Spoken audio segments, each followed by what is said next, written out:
welcome to yet another episode of the Let's Talk Leadership podcast. This is a show where I, Elly, MD of Transition Partners, and the CEO, Sandra, talk to some of the world's highest achieving business and tech leaders. In each episode, we will be sharing tales, tips, techniques, and war stories in the hope that you will learn from some of these amazing leaders to help you develop and progress your career. Hello, everyone, and welcome to the Let's Talk Leadership podcast. So today we have the wonderful Anwar Ahmed. So he's the head of technology and innovation at Willis Towers Watson. We first came across the lovely Anwar as he was listed in the top tech 100 Asian stars list 2020. And we wondered why we weren't already connected. He's got a wealth of fantastic experience and knowledge to share with us today. So we're really looking forward to exploring his journey into tech and discussing some really important topics with Anwar today. So hi, Anwar. Hi, Elly and Sandra. So Hi. thanks for inviting me and giving me the opportunity to have a conversation with you guys. Thanks for coming on. It's our pleasure. Yeah, It's my pleasure as fantastic. well. And once again, absolutely well done and congratulations for appearing in the top tech 100 stars list last year. And like I said to Elly, there was some great people and businesses in that list, and and I was like, why have we not been connected before? Because we've got a pretty big network. So I'm really interested. We had a quick chat about you coming on this podcast, I think just over Christmas time. So I'm really interested to hear more about you, your journey, your learnings, challenges, experiences. And I know that you've got some real strong passions, particularly in D&I. So I'm really looking forward to hearing more about that, because it's something that we're particularly passionate in as well.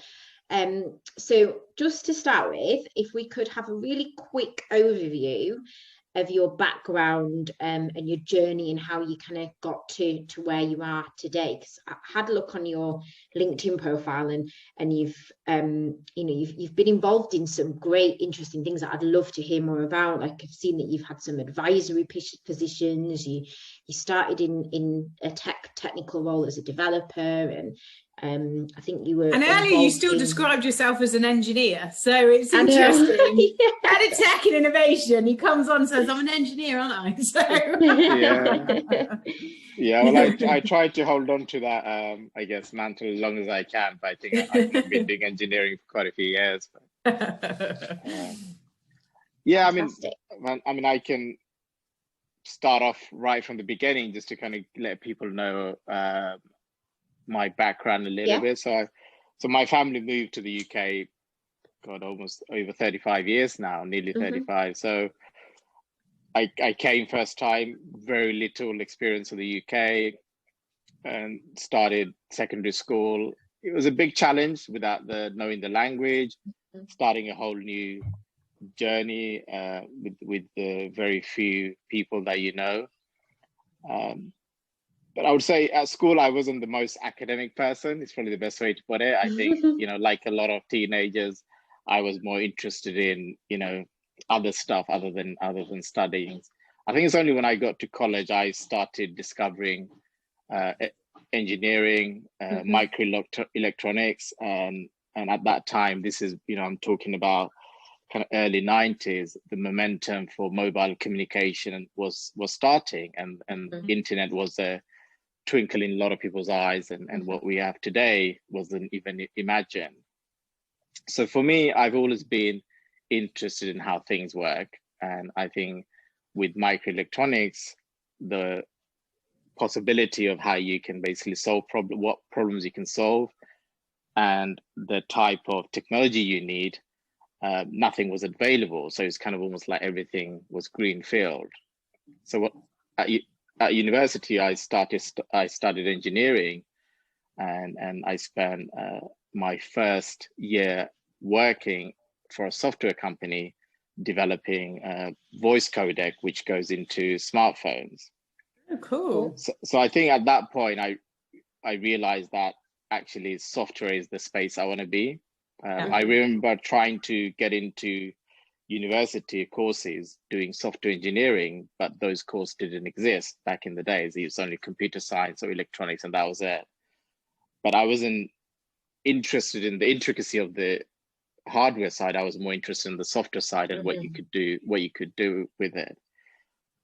So it's just a very short overview of I've kind of come from, starting from, I would say, very little, and I've been able to kind of teach myself all these skills with the support of a lot of wonderful teachers and lecturers along the way, and a lot of co-workers.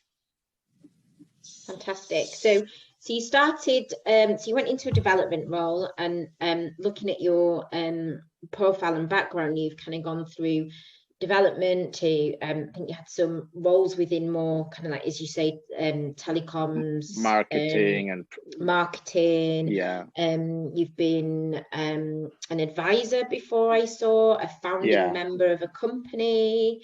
How did all those kind of, and then and now obviously head of innovation and technology for what I'm aware is a relatively big firm. So just really quickly, I think it'd be interesting to cover off what you think helped you and enabled you to step up the career ladder as quickly as you have, and obviously you've been involved in a number of other things, and you mentioned before as well you started getting into mentoring, and I know from talking to lots of people in tech in my network that they're the things that people are all wanting to get more and more involved in. So any kind of, I guess, advice and tips for our listeners and viewers around how you have progressed so quickly and what others can do to follow in your footsteps? Yeah, sure. I mean, I'll try my best to try and describe some. So one challenge I've always had is I've always been very shy in presenting myself. Whenever you're asked to present stuff at university, I was trying to go to the back of the queue. So engineering was a good fit. Engineering was a good fit for me because, the stereotype view you have of technical and engineers is I would say is quite real for me, at least. Is very introvert. You want to try and sit in the corner and you want to just get on with solving problem, building stuff, and that suited me fine. But when I joined Qualcomm, it was a company that was expanding, and they've kind of got a monopoly at the moment, and the movement from having standard mobile phones, which was just used for making calls, into a mobile phone that allows you to do many other things, and the concept of applications or app as we know it today was becoming real. And that was a space I was really interested in developing my knowledge about, because I always liked things that was new and shiny. That was my thing. But in order for me to make that transition, I needed to develop my, I guess, presentation skills and kind of client-facing skills. So I decided that I'm going to switch from doing pure software engineering into more, helping sell the technology and helping sell the vision. So I think that's basically when I decided that I wanted to try and develop those skills, which again, I think, some people are natural. Whenever I meet colleagues from California, these guys are just born to talk and sell you stuff. For me, it was a big challenge, and that's the honest truth. Big, bold move, that. And I felt that in order for me to kind of discover and look at some of this new stuff, I needed to make that happen for myself. Obviously, somebody, other people helped me along the way. So I moved from engineering into more, I would say, product marketing, technology marketing.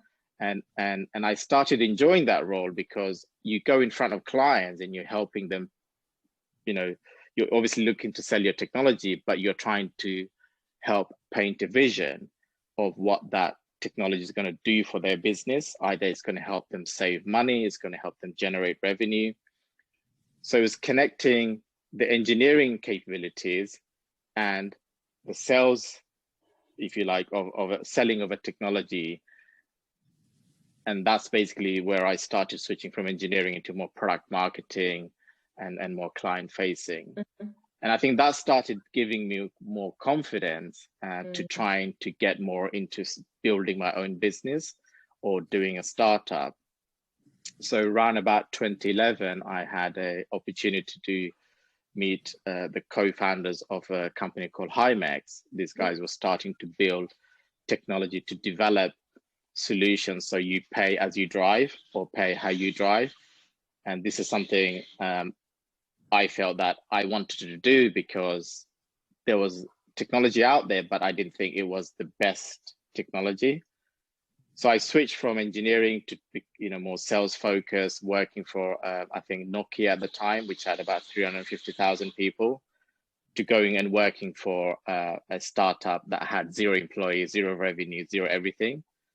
And again, it's something I always wanted to do. And I decided, to make that switch and take the risk of, cool. I guess. That's so cool. So when you say pay per drive, that's when you like rock up to a car and you've got an app and it opens the car and you can go in it and drive them back. It's more to do with the way the insurance is sold. So typically insurance is sold based on a risk that is created for you. Okay. Yeah. But if you imagine the pandemics, you've probably driven, I know I haven't driven that much compared to what the risk profile is. So the technology allows you to see how often you're driving, how you're driving, because cool. if you're speeding a lot, you could be at higher risk. If you're somebody who drives extremely slow, it could be lower risk. So it's kind of using the data, and smartphone at that point was, I guess, smart enough. It can detect your movement. It could detect, GPS location can tell you where you are, how far you've gone. So the vision was to try to bring that together with the insurance industry that is quite, I guess, legacy, for lack of a better word. Trying to push this to the frontier. Awesome. So when you joined the other founders of that business, you said you were starting from scratch, 0 people. What I think it'd be really interesting and good to talk about, maybe just quickly on this, and then because I want to get to where you are now as well. Okay. It just maybe give a quick overview of I don't know, actually, what do we say? What about one challenge or experience or learning that you could share that helped you to grow that business, in terms of either whether it be developing the people or leading the leadership kind of example, just maybe any kind of particular example that you think would be worth sharing? Sure. Yeah, I mean, You've probably got loads, thousands. But... yeah, exactly. Every day was a challenge in a startup. I mean, you guys are feeling some of that probably. So I think one big challenge I faced was that we hired some developers to develop some of the product that we had clients for, which was very fortunate for us. But then pretty much all of the developers said, look, we want to go off and do something new. So we're handing in our notice and we'll be off in 2-3 weeks time. All at the same time, pretty much. All at the same time. It was about 3 or 4 guys, and they were planning. We knew they were planning to do something anyway, but you never really realized that this was going to happen until that does happen. And we're, me and my colleague, we were sitting in a room thinking, we need 30 developers to develop this platform. We've got 3 and we want to grow that, but soon we're going to have 0. So what do we do? And it basically was, I started becoming somebody who understood recruitment, HR, dealing with agencies. So I think for me, that was a really big challenge. Not having done any of that when I was doing engineering or selling the technology. But I think it very quickly taught me that when you start hiring people, you don't hire people purely based on skills. You hire people that fit a particular, kind of culture that you're trying to build. So for me, that was a big lesson that I had to learn. It's almost like you wake up first thing in the morning, you're expecting the sun to rise, and somebody calls you up and say, you're going to have no developers. And it's like, what do I do now? Because, you're not going to be able to do all of it yourself. Oh God, I'm horrified.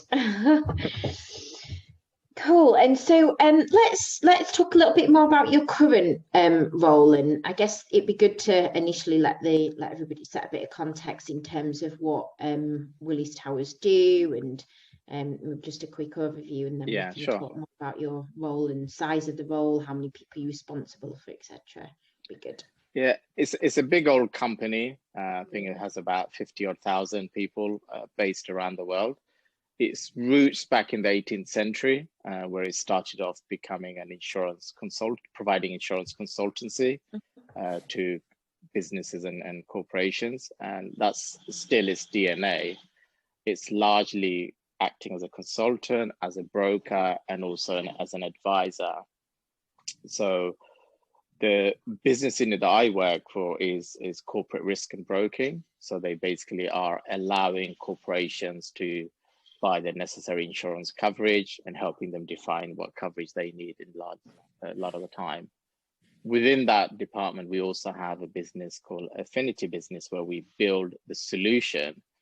So for example, if you're a retailer and you want to sell home insurance, in addition to when you sell somebody a sofa, then you would go to a company or team like ours, and we will come and deliver the entire solution, from the technology, from the necessary insurance product, the necessary insurance partners, claims handling, etc., etc. So we basically offer that solution at this moment in time, and our remit is global at the moment.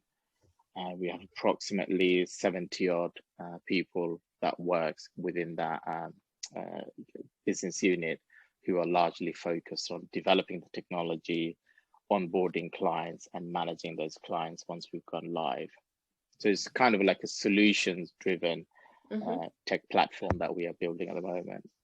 It's really cool. And your role's head of technology and innovation, what size team are you responsible for? So indirectly, I'm responsible for the entire platform. So I'm responsible for the success and the failure of it to a large extent, and the team that are working to develop and deliver that particular platform. The platform is developed with a decentralized team, and this is something we've I've helped kind of implement over the last couple of years, where we have developers based in the UK, India, South America, and scattered across Asia as well, with the view that we can service clients around the world. All over the place. And also with the view that if one part,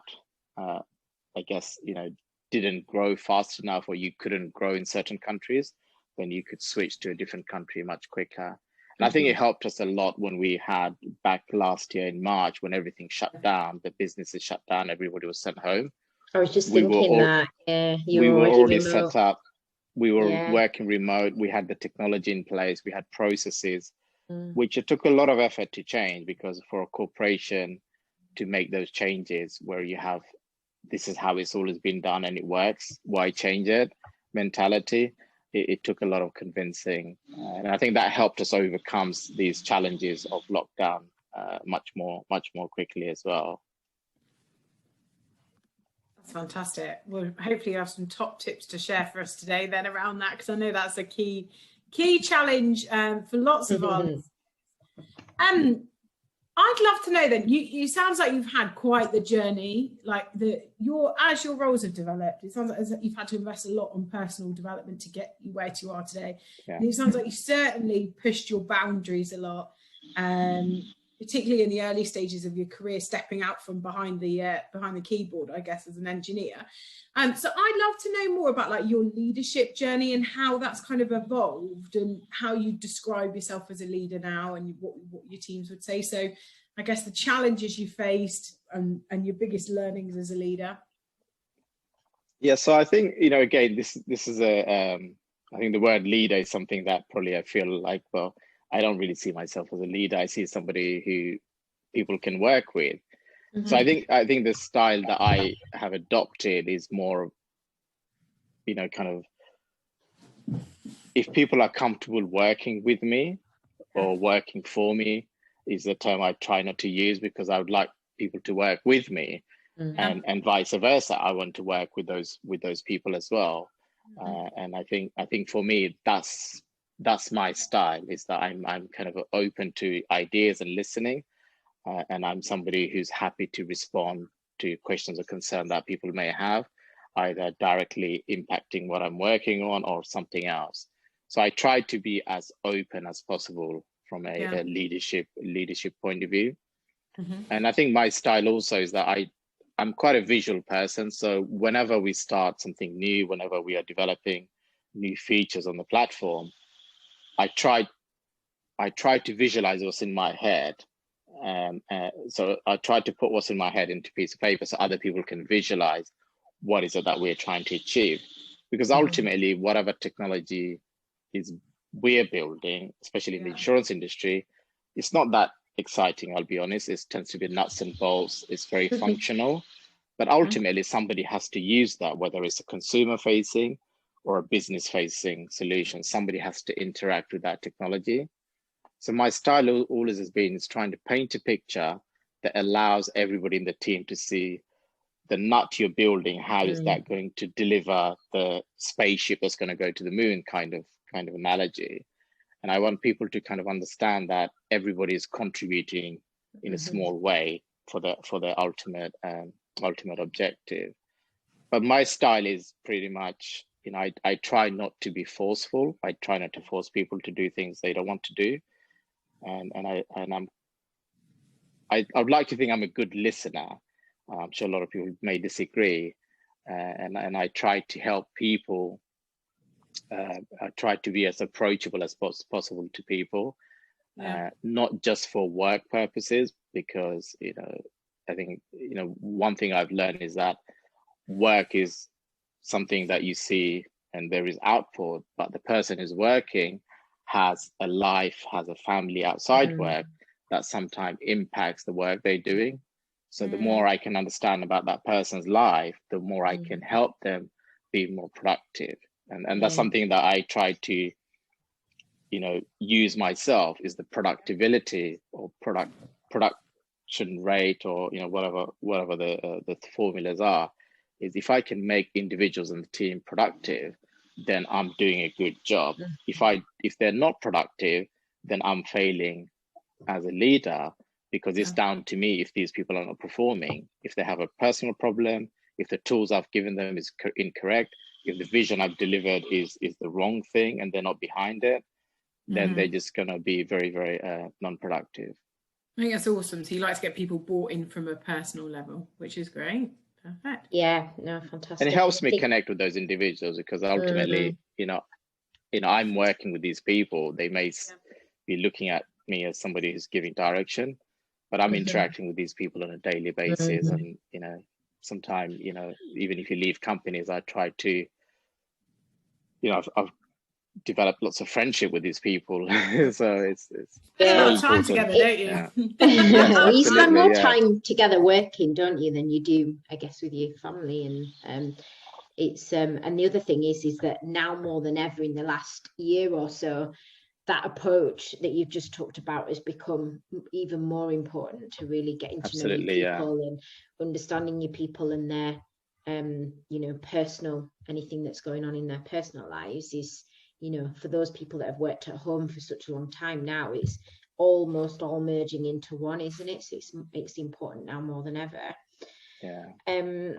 Cool. So I think it'd be really good now to talk about your passions. And we spoke earlier a little bit about D&I, and I know that is a huge passion of yours, and as is one of ours as a business.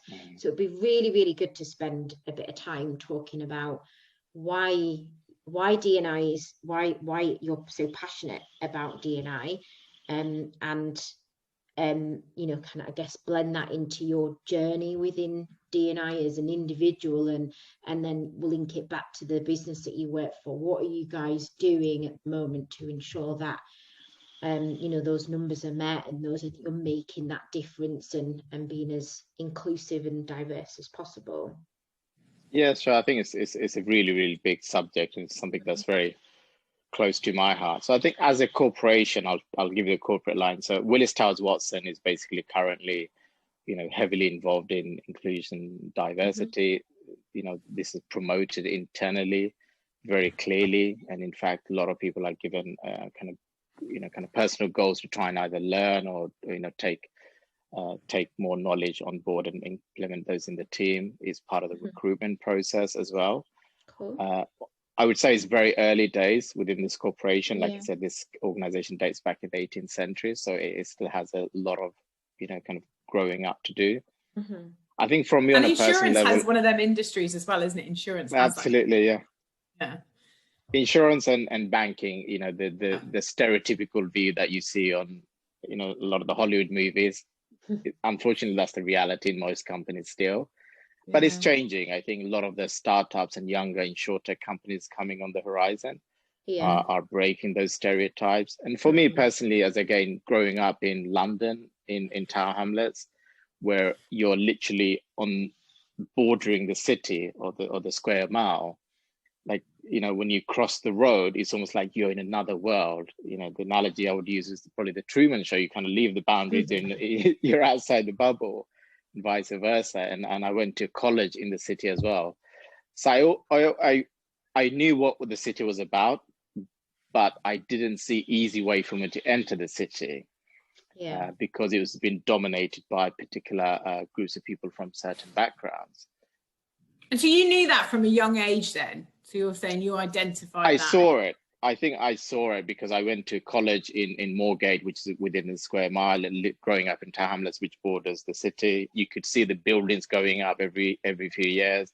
You can see Canary Wharf being built, but I found it difficult to kind of go in there. I don't know whether it's because you do when you come from a different background yourself. Like obviously I'm you know, from a different background as well, and from a young age you do. Like I remember when I went to school, and I think I was like one of maybe 4 in my whole entire school of a different background. You know, you just do, don't you? And it's something that you do kind of focus on over your career journey. It's always at the back of your mind thinking, well, I want to go for this next job, or I want to go for this, but am I going to really get considered for this? And I think, you know, a lot of the time is, you know, with the cities, you'll see that networking and who you know plays a big part. And I think if you know somebody, or if you know somebody who's working in that within that area, it helps you understand what that world is like, because your only point of reference is walking past these new shiny buildings, or know somebody who does delivery or is a taxi driver for those buildings.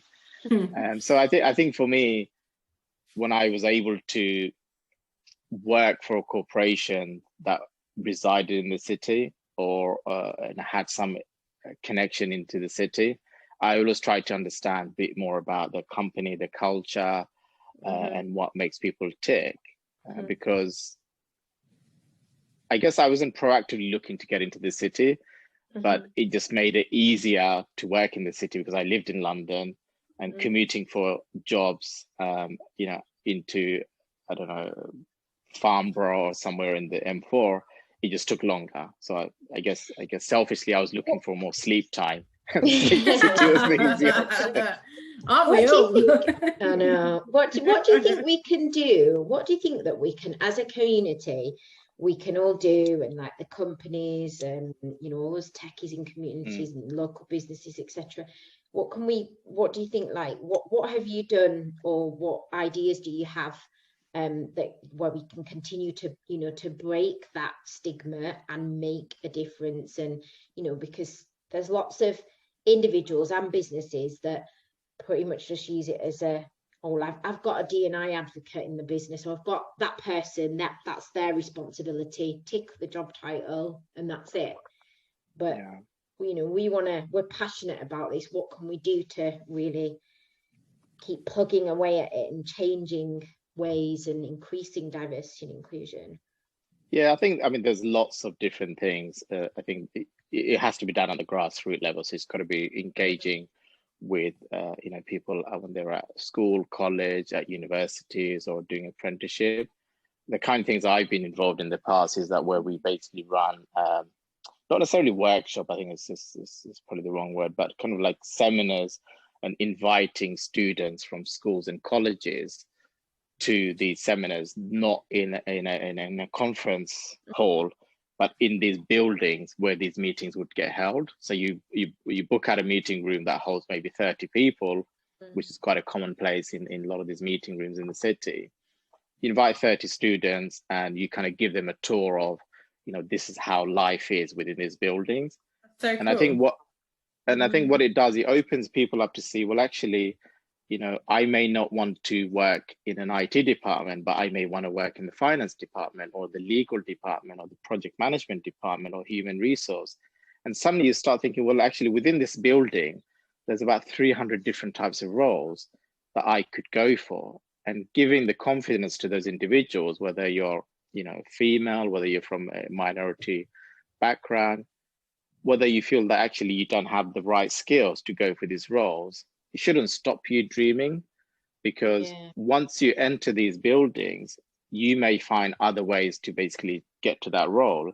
And it's not always about academic skills. It's also about the abilities and your motivation.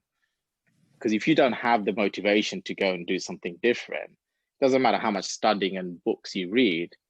If you want to go and build the next Tesla, it's not going to be based on you reading Elon Musk's biography. It's going to be you picking up your, kind of computer and saying, I'm going to go and build something like that. So for me, it's about showing these individuals at a younger age, the possibilities are endless. And I try to encourage my kids, especially, I've got 3 girls, especially my girls, look, if you want to do coding, do it. If you want to build a game, if you want to play a game, do it. Because I think it helps them understand that this only works because somebody's done the work on programming and building the hardware. And if they find it interesting, they should do it, and either do as a career or do undergrad degrees, or go into college, do technical subjects. So for me, it's kind of breaking that stereotype as much as possible, and showing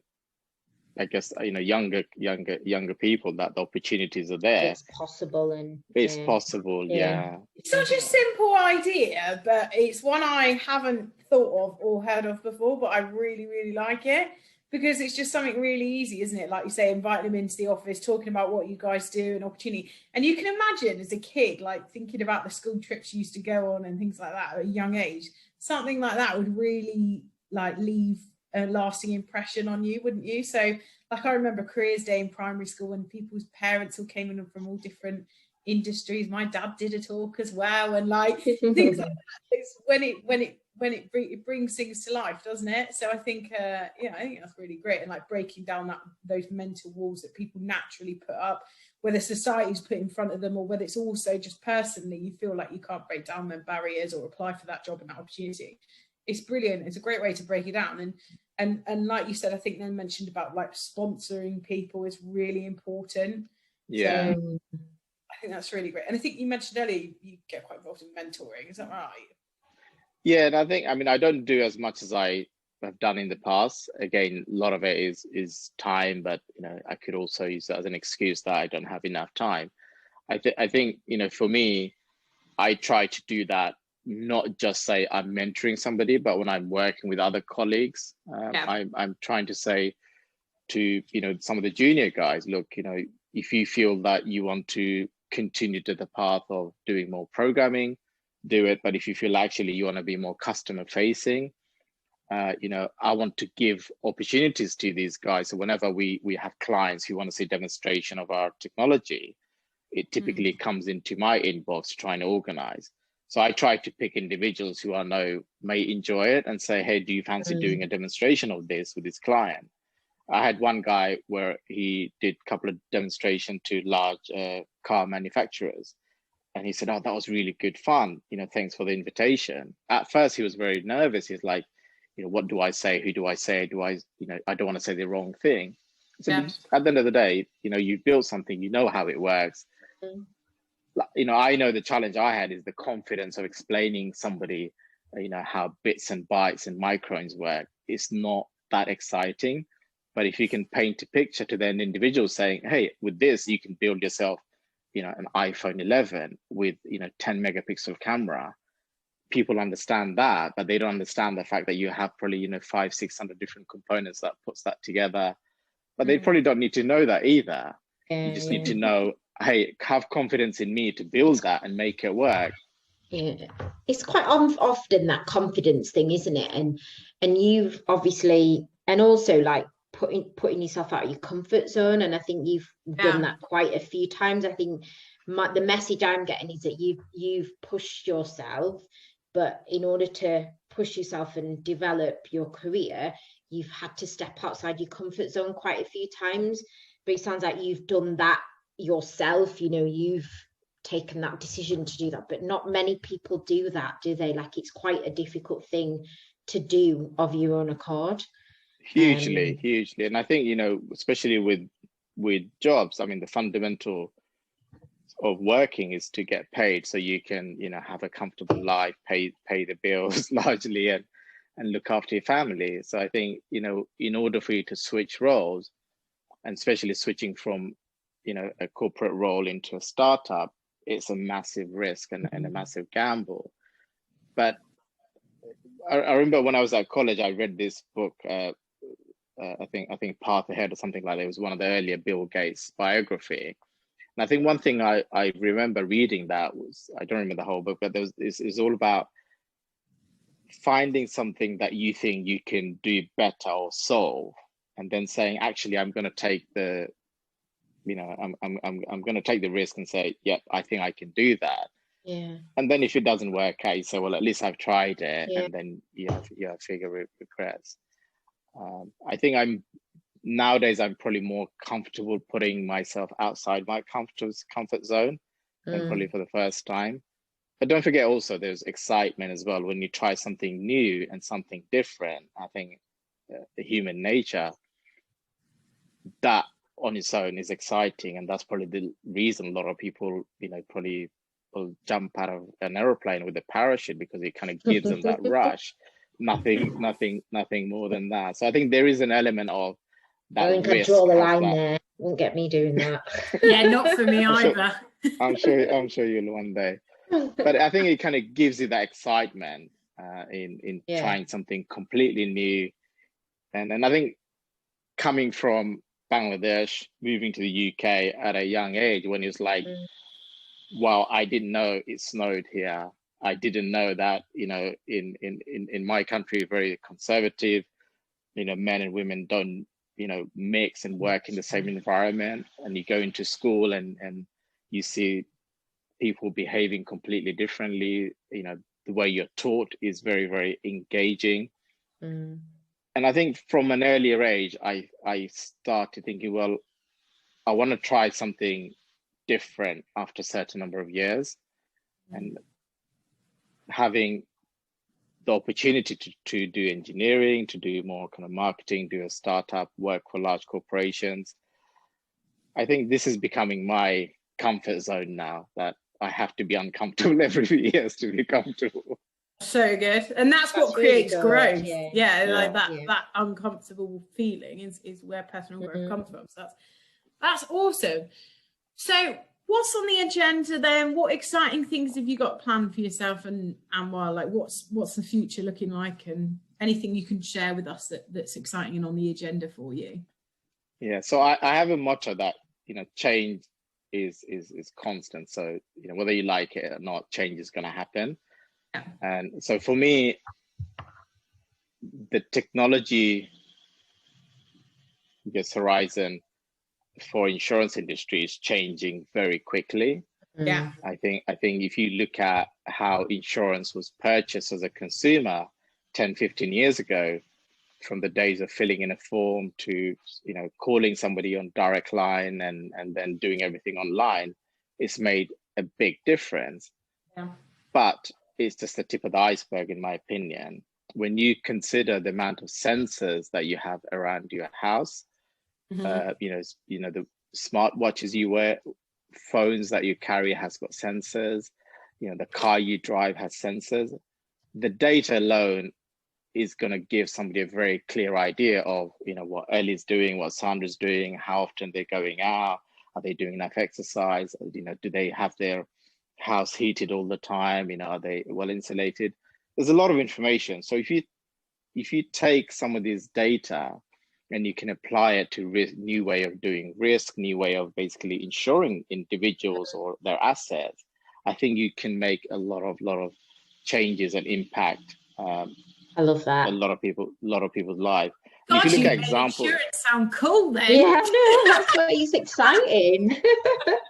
I mean, there's a lot of companies doing this, right? It's not just is me. So I've got a friend who I've advised recently called Heroes, and Heroes Lab. They basically developed this device that goes into your, I guess, the cold water pipe inside your house. Mm-hmm.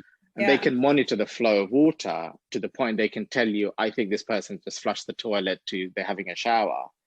But equally, it's about prevention as well, right? So if they suddenly see that there's a lot of water being flown into this property and it's abnormal, they might think, well, actually, maybe there's got a burst pipe and that person's not home, or they've gone away on holiday.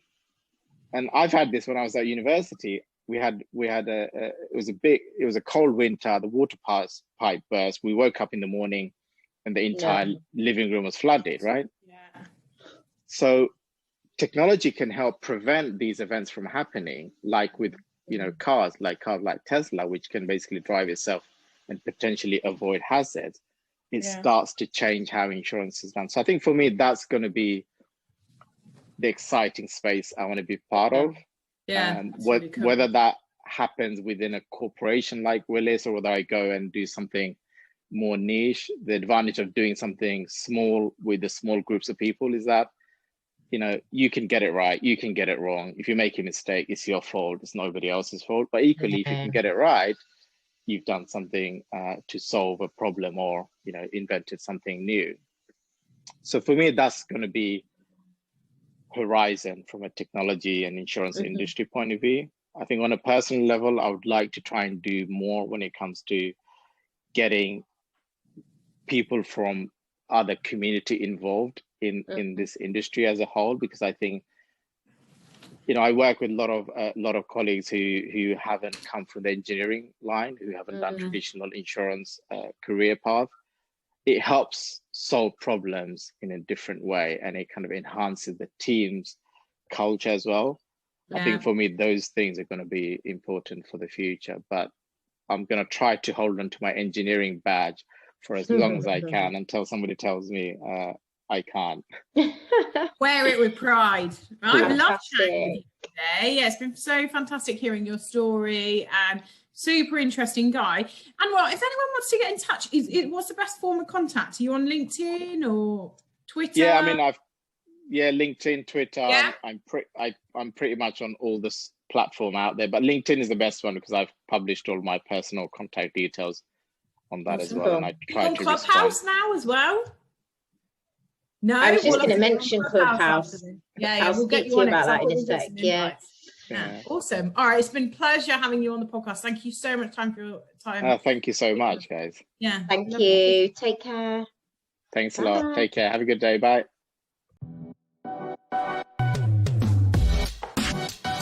We would like to thank all of our listeners for tuning in. It means a lot to us and we really appreciate your support.